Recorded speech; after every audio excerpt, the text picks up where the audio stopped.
औज़ु बिल्लाहि मिनश शैतानिर रजीम बिस्मिल्लाहिर्रहमानिर्रहीम। मोहतरम ख़वातीन व हज़रात, आपने मुख्तलिफ़ घरों में देखा होगा जहाँ पे छोटे छोटे बच्चे जो होते हैं वो ज़हनी और जिस्मानी तौर पर माज़ूर होते हैं। आपको यकीनन उनके वालिदैन के साथ एक हमदर्दी भी हो जाती है और उन बच्चों को देख के आपका दिल भी उदास हो जाता है, क्योंकि वो फूल जैसे बच्चे जो हैं वो न सिर्फ ज़हनी तौर पर बल्कि जिस्मानी तौर पर भी माज़ूर होते हैं और ये सारी ज़िंदगी जो है तो माज़ूरी में गुजार लेते हैं। ना कुछ बोल पाते हैं, ना कुछ सुन पाते हैं, ना ही उनके जो खेल कूद हैं वो कर पाते हैं, क्योंकि ना उनका जिस्म उनका साथ दे रहा होता है और ना उनका जहन उनका साथ दे रहा होता है।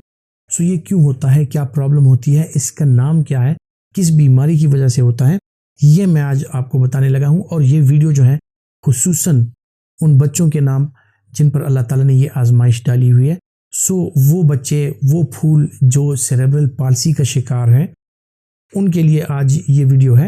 ये उनके नाम है। सेरेब्रल पाल्सी जो है उसकी बुनियादी वजूहात जो हैं वो ये हैं कि जो बच्चा है जब वो माँ के पेट में परवरिश पा रहा हो और उसी दौरान या पैदाइश के दौरान उसके ब्रेन को कोई ट्रॉमा होता है, सो उसके ब्रेन को उर्फ़-ए-आम में अगर ये कहा जाए कि उसके दिमाग को फालिज हो जाता है तो उसको सेरेब्रल पाल्सी कहा जाता है। अब सेरेब्रल पाल्सी जो है उसके मुख्तलिफ फैक्टर्स हैं, जिसमें प्रेगनेंसी के दौरान जो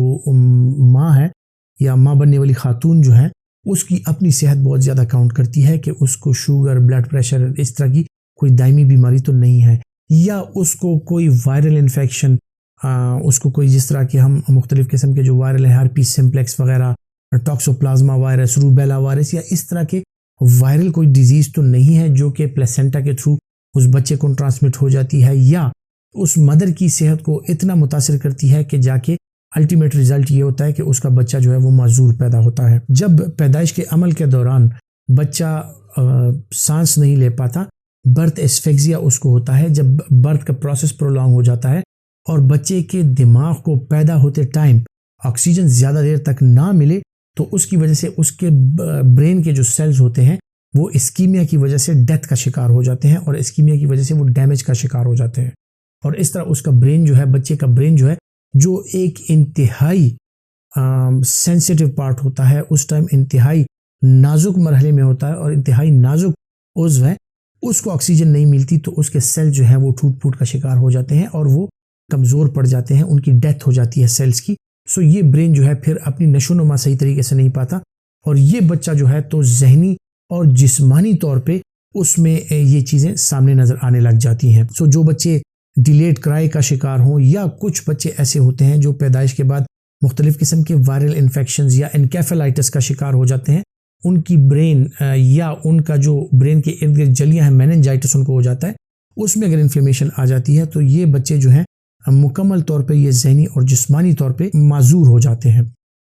अब ये ज़हनी और जिस्मानी माजूरी जो है ये बिल्कुल स्टार्ट से ही वाज़ेह होने लगती है, क्योंकि बाज़ औक़ात ये बच्चे जो होते हैं बड़ी छोटी उम्र में, कुछ महीनों में ही उनकी जो नेक मूवमेंट है या उनके जो हेड मूवमेंट है या उनकी जो आइज़ की मूवमेंट है, उससे उनके वालिदैन को पता चल रहा होता है कि इस बच्चे की जो ये मूवमेंट्स हैं या इसकी आई मूवमेंट्स हैं या इसकी जो ग्रोथ होनी होती है और उसने माइलस्टोन्स अचीव करने होते हैं वक्त के साथ साथ, जब वो बढ़ रहा होता है, उसकी परवरिश हो रही होती है, तो वो अचीव नहीं कर पा रहा था और अपनी उम्र से कम रह जाता है। ऐसे बच्चों में अक्सर औकात ये देखा गया है कि वो जब एक ख़ास उम्र को पहुँचते हैं, सोशल स्माइल जो कि अपने वालिदैन को देख के या अपनी फैमिली मेम्बर्स को देख के 2-3 महीने का बच्चा सोशल स्माइल दे रहा होता है, इनमें उसकी कमी आ जाती है। ना ही ये बच्चे उससे थोड़ा सा बड़े होकर फिर आपको रिस्पॉन्ड करते हैं जब आप इनको आवाज़ देते हैं, ना ही ये आपकी आवाज़ की तरफ देखते हैं, ना ही ये एक चीज़ पर फोकस करके, जिस तरह बच्चा एक चीज़ को देख रहा होता है उस पर फोकस नहीं कर पा रहे होते।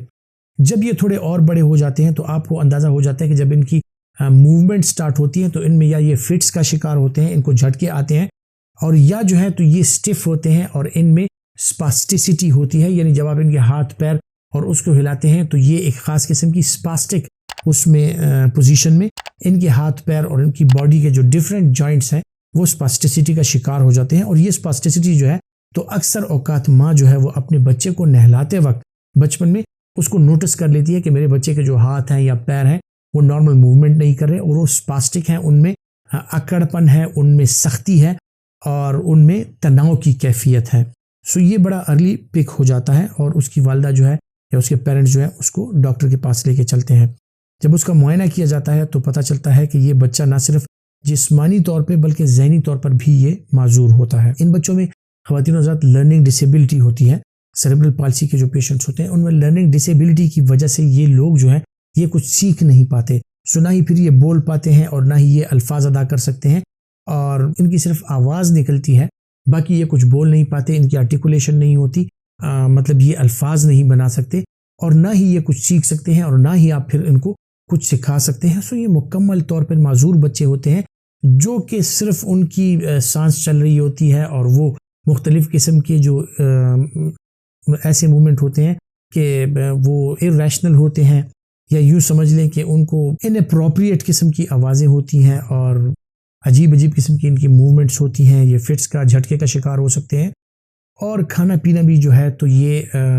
بغیر کسی سپورٹ کے نہیں کر سکتے، اور نہ ہی یہ وہ مائلسٹونز اچیو کرتے ہیں کہ کچھ ماہ کی عمر میں یہ بچے بیٹھنا سٹارٹ کر لیں یا سپورٹ کے ساتھ کھڑا ہونا سٹارٹ کر لیں۔ سو یہ بنیادی طور پر ہمیشہ کے لیے پھر معذور ہوتے ہیں، ان کے ہاتھ پیر معذور ہوتے ہیں، اور ان کی والدہ جو ہے بیچاری ان کو ساری زندگی ان کو کھلانا پلانا، ان کے جو خوش گھیلا وغیرہ اس سب کا جو ہے تو اس کو انتظام کرنا پڑتا ہے، ان کی جو نیپیز وغیرہ ہیں یا ان کے جو صفائی وغیرہ کا انتظام ہے وہ سب پیرنٹس کو کرنا پڑتا ہے، اور یہ ہر ایک چیز کے لیے اپنے پیرنٹس پر ڈیپینڈنٹ ہوتے ہیں۔ سو اللہ تعالیٰ جو ہے تمام فیملیز کو اس آزمائش سے بچائے کہ کسی فیملی میں سیریبرل پالسی کا کوئی بچہ مریض آئے، کیونکہ یہ پھول جیسے بچے جو ہیں، انسان اگر بچوں کی تمنا کرتا ہے تو اس لیے کرتا ہے کہ اس کا گھر جو ہے وہ ان بچوں کے شور شرابے سے، ان بچوں کی شرارتوں سے اور ان بچوں کی محبتوں سے آباد ہو، نہ کہ آپ کا پھول جیسا بچہ آپ کے لیے بے بس ایک مردہ جان کسی صورت میں وہ بیڈ پہ پڑا ہو، وہ صرف سانس لے رہا ہو اور آپ صرف اس کو دیکھ رہے ہیں، اور اس کو کھلانے پلانے تک کا انتظام آپ کو کرنا پڑے۔ سو میری دعا ہے کہ جو لوگ اس آزمائش سے گزر رہے ہیں، اللہ ان کو اپنی آزمائش میں کامیاب کرے، اور جو لوگ اس آزمائش سے نہیں گزر رہے، اللہ ان کی جو فیوچر ہے اس میں مختلف خاندانوں میں جب شادیاں ہوتی ہیں، نئی جنریشن جب آتی ہے، اللہ اس قسم کی معذوری سے ہر ایک بندے کو بچائے۔ اپنا بہت سا خیال رکھیے گا۔ اللہ حافظ۔